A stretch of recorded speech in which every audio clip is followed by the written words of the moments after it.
بسم اللہ الرحمن الرحیم۔ السلام علیکم ورحمۃ اللہ وبرکاتہ۔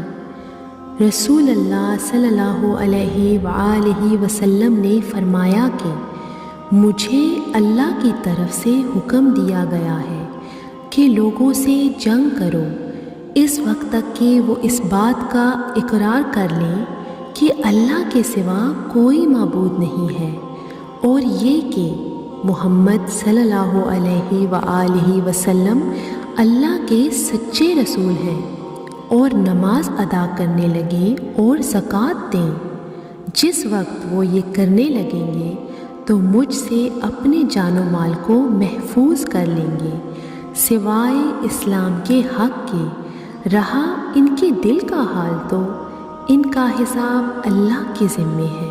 جزاک اللہ۔ ہمارے چینل کے ساتھ جڑے رہنے کے لیے اسے سبسکرائب کیجیے، اور اگر آپ کو ہماری ویڈیوز پسند آتی ہیں تو انہیں لائک اور شیئر کیجیے، اور ہماری آنے والی ہر نئی ویڈیو کے نوٹیفیکیشن کے لیے گھنٹی کے بٹن کو دبانا نہ بھولیے۔ شکریہ۔